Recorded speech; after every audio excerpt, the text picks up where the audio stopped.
Okay, இப்போ நம்ம காரை வந்து ஸ்டார்ட் பண்ண போகிறோம். ஓகே, எப்போவுமே வந்து காரை ஸ்டார்ட் பண்ண உடனே வந்து நம்ம ஏசி ஆன் பண்ணக்கூடாது.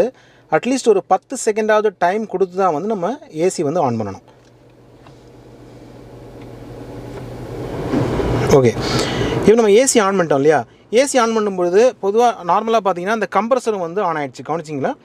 நம்ம வந்து இப்படி பாருங்கள், ஆன் பண்ண உடனே ஆட்டோமேட்டிக்காக என்ன ஆகுது, கம்ப்ரஸரும் வந்து ஆன் ஆகுது. இப்படி சிலர் பண்ணுவாங்க. சிலர் என்ன பண்ணுவாங்க அப்படின்னா கம்ப்ரஸரை ஆஃப் பண்ணி வச்சுட்டு ஃபஸ்ட்டு வந்து ஃபேனை ஆன் பண்ணிட்டும் சிலர் என்ன பண்ணுவாங்க, கம்ப்ரஸரை வந்து ஆன் பண்ணுவாங்க. இது எப்படி வேணாலும் செய்யலாம், இது ஒன்றும் பெரிய பிரச்சனைலாம் கிடையாது. ஸோ இப்போ வந்து நம்ம கம்ப்ரஸர் ஆன் பண்ணிட்டோம். இப்போ இந்த கம்ப்ரஸர் தான் நான் சொல்கிறேன். ரன்னிங்கில் வந்து பார்த்தீங்க அப்படின்னா இவங்க என்ன பண்ணுவாங்கன்னா, ஃபேன் ஸ்பீடு வந்து ஒரு 3ல் இருக்கும், 3ல் போயிட்டுருக்கும். என்ன பண்ணுவாங்கன்னா கம்ப்ரஸர் மட்டும் ஆஃப் பண்ணுவாங்க, திருப்பி கொஞ்சம் நேரம் கழித்து திருப்பி ஆன் பண்ணுவாங்க நல்ல ஹை ஸ்பீடில். ஓகே, இப்போ வந்து நம்ம அதை என்ஜின் சைடில் பார்க்கலாம். இப்போ வந்து கம்ப்ரஸர் ஆனில் இருக்குது. நம்ம அங்கே போய்ட்டு ஆஃப் பண்ணி ஆன் பண்ண சொல்லலாம். அப்போ நம்ம லைவில் பார்க்கலாம். இந்த அல்ட்ராஸ் கார் பார்த்தீங்கன்னா 1200 சிசி கொண்ட ஒரு 3 சிலிண்டர் பெட்ரோல் என்ஜின் கொண்ட ஒரு கார். இந்த காரை வந்து இப்போ நம்ம ஸ்டார்ட் பண்ணி பார்ப்போம். அப்போ உங்களுக்கு வந்து ஒரு ஐடியா புரியும். Okay, engine start. Okay, engine start பண்ணி நம்ம என்ன பண்ணுறோன்னா ஒரு 10 செகண்ட் கழித்து தான் நம்ம ஏசி ஆன் பண்ணுவோம்.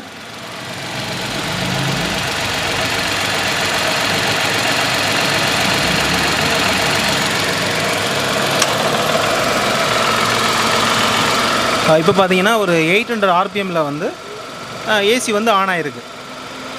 ஸோ கம்ப்ரஸர் வந்து லோடாகி ஓடிட்டுருக்கு. இப்போ என்ன பண்ணுறோம் அப்படின்னா ஆஃப் பண்ணுறோம். திரும்ப ஆன் பண்ணுங்க. ஓகே, இப்போ ஆஃப் பண்ணுங்க. ஓகே, இப்போ ஒரு 2000 RPM வந்து ரைஸ் பண்ணுங்களேன்.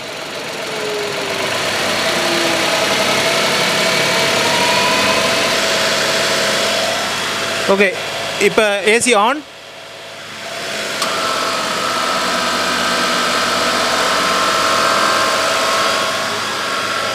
Compressor off.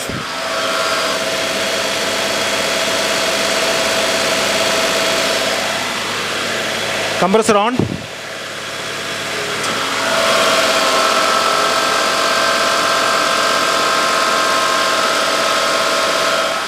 Compressor off. அப்படியே ஒரு 3000 RPMக்கு ஏற்றுங்க.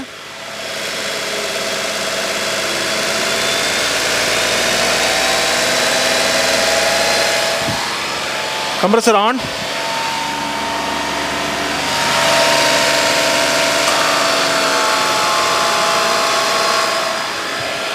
Compressor of.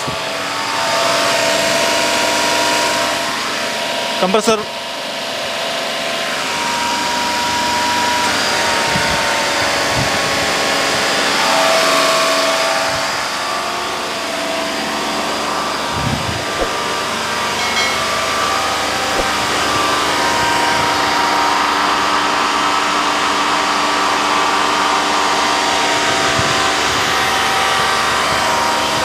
வணக்கம், நான் ராஜேஷ். பல பேருக்கு கார் ஏசி பற்றிய மிக முக்கியமான டவுட் ஒன்று இருக்குது. அது என்ன அப்படின்னா, நம்ம ஹைவேல போகும் பொழுது நல்லா ஸ்பீடாக போகும் பொழுது கார் ஏசியை வந்து அடிக்கடி ஆஃப் பண்ணி ஆன் பண்ணுறது நல்லதா? அந்த மாதிரி ஆஃப் பண்ணி ஆன் பண்ணும் பொழுது ஏதாவது ட்ரபிள் வருமா, ஏசியில் ஏதாவது ட்ரபிள் வருமா, பர்டிகுலராக கம்ப்ரஸரில் ஏதாவது கம்ப்ளைண்ட் வருமா அப்படிங்கிற கேள்வி பல பேர் மனசில் இருக்குது. அதற்கான தெளிவான விடையை பார்ப்போம். பொதுவாக பார்த்தீங்க அப்படின்னா நம்ம ஹைவேலலாம் டிரைவிங் போகும்பொழுது காரில் வந்து ஏசி கூலிங் அதிகமாகிட்டா நம்ம என்ன பண்ணோம் அப்படின்னா ஃபேன் ஸ்பீடை வந்து பொதுவாக குறைப்போம் இல்லையா? இப்போ வந்து ஒரு 4ல் இருக்குது அப்படின்னா 3 அல்லது 2 அல்லது 1 அந்த மாதிரி மாற்றிக்கிடுவோம். சிலர் என்ன பண்ணுவாங்க அப்படின்னா அந்த ஃபேன் ஸ்பீடை அப்படியே வச்சுட்டு கம்ப்ரஸர் சுவிட்சை மட்டும் ஆஃப் பண்ணுவாங்க. சிலர் பார்த்தீங்க அப்படின்னா டோட்டலாகவே ஆஃப் பண்ணிடுவாங்க. இந்த மாதிரி 3 விதமாக பண்ணுவாங்க. பொதுவாக இந்த மாதிரி கேள்வி ஏன் வருது? நம்ம வந்து ஸ்பீடில் வந்து ஆன் பண்ணுறதுனால ஏதாவது ட்ரபிள் வருமாங்கிற கேள்வி எங்கே வருது அப்படின்னா, நம்ம பொதுவாக ஏசியை எப்படி ஆன் பண்ணுவோம்?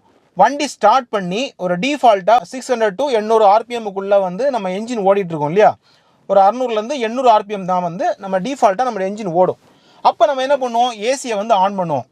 அப்போது கம்ப்ரஸர் வந்து அந்த டைமில் ஆன் ஆகும். நமக்கு யதார்த்தமாகவே ஒரு கேள்வி வருது, என்ஜின் வந்து ஸ்பீடு கம்மியாக இருக்கும் பொழுது நம்ம அதை ஆன் பண்ணுறோம், பட் நல்ல ஸ்பீடில் போகும் பொழுது ஒரு 4000 RPMலாம் போகும் பொழுது அப்போ எவ்வளோ வேகம் என்ஜினில் இருக்கும்? அப்போ வந்து அந்த 800 ஆர்பிஎம்லேயே வந்து லோட் ஆகும் பொழுது நம்ம என்ஜின் உட்கார்றதை நம்ம ஃபீல் பண்ணுறோம். அதாவது என்ஜினோட பிக்கப் வந்து உள்ள ஒரு சவுண்டு கேட்கும். கம்ப்ரஸர் ஆன் ஆன உடனே டெப் அப்படின்னு ஒரு சத்தம் கேட்டுட்டு வந்து அந்த என்ஜின் வந்து டவுன் ஆகிறத நம்ம வந்து வாட்ச் பண்ணுறோம் இல்லையா? அதனால தான் இந்த கேள்வி யதார்த்தமாகவே வருது நிறைய பேருக்கு. லோ ஸ்பீடில் வந்து ஆன் பண்ணும் பொழுதே என்ஜின் இப்படி உட்காருது. அப்போ ஹை ஸ்பீடில் போகும்பொழுது கம்ப்ரஸரில் ஏதாவது ஃபால்ட் வருமா அப்படிங்கிற கேள்வி வந்து இதனால தான் வருது. இதற்கான விடை என்பது பொதுவாக பார்த்தீங்க அப்படின்னா எல்லா கார்கள்லையுமே, இன்றைக்கி வரக்கூடிய எல்லா கார்கள்லையுமே வந்து அதற்கான டெக்னாலஜிக்கு அடிப்படையில் தான் வந்து அந்த காரை வந்து கம்ப்ரஸரை வந்து ரெடி பண்ணியிருப்பாங்க. அந்த மாதிரி வேகத்துலேயும் வந்து அதை ஆன் பண்ணுற மாதிரி தான் அந்த டெக்னிக்கில் வந்து இருக்கும். பொதுவாக இந்த புது கார்கள்லாம் வந்து பார்த்தீங்க அப்படின்னா அந்த மாதிரி ட்ரபிள் வர்றதில்லை. அதுக்காக நீங்கள் வந்து நிறைய ட்ரிப்பு வந்து இந்த மாதிரி செய்யக்கூடாது அப்படின்னு தான் சொல்லுவோம். பொதுவாக பார்த்தீங்கன்னா நம்ம கார் ரன்னிங்லேயே அதுவே வந்து ஆட்டோமேட்டிக்காக கட் ஆஃப் ஆகி ஆன் ஆகும். நம்ம வீட்டில் வந்து ஏசி வந்து கம்ப்ரஸர் கட் ஆகுது இல்லை, அதே மாதிரி ஒரு குறிப்பிட்ட டெம்பரேச்சர் இப்போ வரக்கூடிய கார்கள் எல்லாம் பார்த்தீங்கன்னா நீங்கள் டெம்பரேச்சர் செட் பண்ண முடியும். ஒரு 26, 25, 24 இந்த மாதிரி செட் பண்ண உடனே அந்த ரூம் டெம்பரேச்சர் வந்து பார்த்தீங்கன்னா அந்த டெம்பரேச்சருக்கு வந்த உடனே ஆட்டோமேட்டிக்காகவே கம்ப்ரஸர் வந்து கட் ஆஃப் ஆகிடும் இல்லையா? நான் வந்து லாஸ்ட் மந்த் வந்து நான் ஃப்ரெண்ட்ஸ் கூட ஒரு டிரைவிங் போயிருந்தேன். அந்த காரில் பார்த்தீங்கன்னா அந்த காரை ஓட்டுனவர் ஒரு எக்ஸ்பர்ட்டான ஒரு ஓட்டுனர் தான். நைட்டில் பார்த்தீங்கன்னா அவர் என்ன பண்ணுறாரு, கூலிங் அதிகமாக இருக்குது. ஏன்னா அவருக்கு வந்து கூலிங் அதிகமாக வருது, பின்னாடி உள்ளவங்களுக்கு கம்மியாக இருக்குது, அவருக்கு கூலிங் அதிகமாக வருதுன்னு என்ன பண்ணுறாருன்னா ஃபேன் ஸ்பீடு அப்படியே வச்சுட்டு அந்த கம்ப்ரஸர் சுவிட்சை மட்டும் அவர் வந்து என்ன பண்ணுறாரு, ஆஃப் பண்ணுறாரு. திருப்பி கொஞ்ச நேரம் கழிச்சு ஆன் பண்ணுறாரு. எவ்வளோ நேரம் இடைவெளியில் பார்த்தீங்கன்னா ஒரு 2 நிமிஷம் 3 நிமிஷம் இடைவெளியிலே பார்த்தீங்கன்னா அவர் அடிக்கடி இந்த மாதிரி பண்ணுறாரு.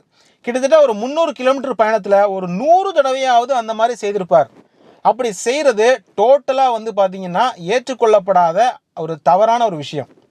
அப்படி செய்யக்கூடாது. அடிக்கடி பார்த்தீங்கன்னா இந்த மாதிரி செய்கிறது உடனடியாக அதோடைய இம்பேக்ட் வந்து இருக்காது. அது போக போக அதோட இம்பேக்ட் இதையே ஒரு தொடர்ந்து செய்ய கண்டிப்பாக பார்த்தீங்கன்னா கம்ப்ரஸரில் ப்ராப்ளம் வரும். நம்ம வந்து ஒரு ட்ராவலை வந்து தேவைக்கு மட்டும் ஆஃப் பண்ணால் ஓகே. அடிக்கடி இந்த மாதிரி செய்கிறது பார்த்தீங்க எதுவுமே ஒரு லிமிட்டை கிராஸ் பண்ணும்பொழுது என்ன பண்ணுறோம், அது வந்து தவறு அப்படின்னு தான் சொல்கிறோம். பொதுவாகவே பார்த்தீங்க அப்படின்னா இந்த மாதிரி அடிக்கடி செய்தாலும் கூட புது கார்களில் ட்ரபிள்ஸ் வர்றதில்ல. நிறைய பேர் அந்த கேள்வி கேட்பாங்க, நான் இந்த மாதிரி அடிக்கடி பண்ணுறேன், ஆனால் எனக்கு வந்து அந்த மாதிரி ட்ரபிள்லாம் வந்த மாதிரி தெரியலையே அப்படின்னு கேட்டிங்கன்னா அதுக்கு அர்த்தம் அப்படி கிடையாது. நீங்கள் இந்த மாதிரி அடிக்கடி செய்கிறதுனால வந்து அது கொஞ்சம் கொஞ்சமாக அதோடைய ப்ராப்ளம் வந்து வருமே தவிர எடுத்த உடனே அதில் கம்ப்ளைண்ட் வராது அப்படின்னு சொல்கிறேன். ஏன்னா ஒரு கம்ப்ரஸர் எடுத்துட்டிங்க அப்படின்னா நிறைய பார்ட்ஸ் இருக்குது. அதில் மேஜராக பார்த்தீங்க அப்படின்னா பேரிங்ஸ் தான் இதனால் வந்து கம்ப்ளைண்ட் வர்றதுக்கான மேஜரான சான்சஸ் உண்டே தவிர, இப்போ உள்ளே பார்த்தீங்கன்னா கம்ப்ரஸர் ஆயில் இருக்குது, ஆயில் சீல் இருக்குது, நிறைய பார்ட்ஸ் இருக்குது, பேரிங்ஸ்லாம் இருக்குது. பட் பொதுவாக வந்து பார்த்தீங்கன்னா முதல்ல சொன்ன மாதிரி புது கார்களில் உடனடியாக இது வராது.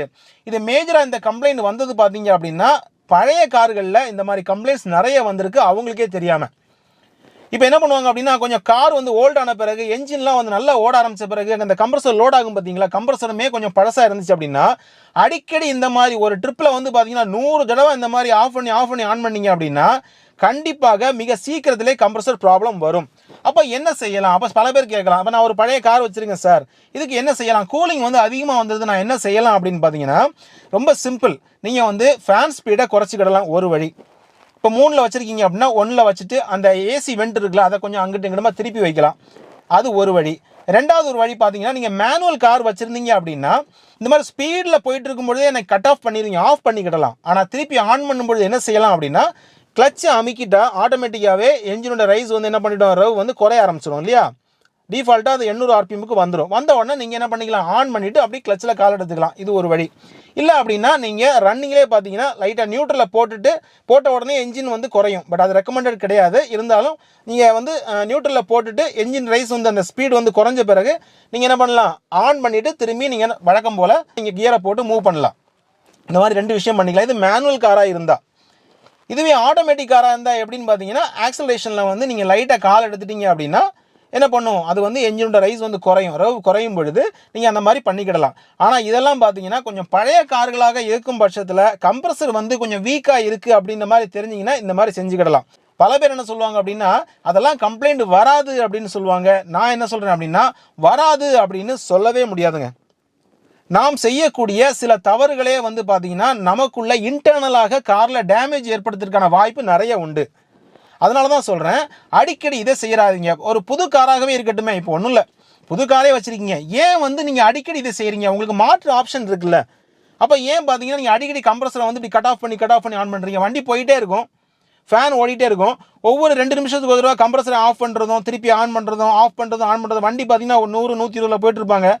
அதை பண்ணிகிட்டே இருந்தீங்க அப்படின்னா கண்டிப்பாக அதுக்கான டேமேஜ் வரத்தான் செய்யும். அப்போ நீங்கள் அதை லிமிட்டாக வச்சுக்கோங்க. ஏசியை எப்படி பயன்படுத்தணும் அப்படின்னு சரியாக தெரிந்து கொள்ளுங்கள் அப்படின்னு தான் சொல்வேன். நான் சொன்ன இந்த தகவல்கள் உங்களுக்கு ரொம்பவே உபயோகமாக இருக்கும் அப்படின்னு நம்புகிறேன். தேங்க்யூ ஸோ மச் ஃபார் வாட்சிங் அவர் வீடியோஸ்.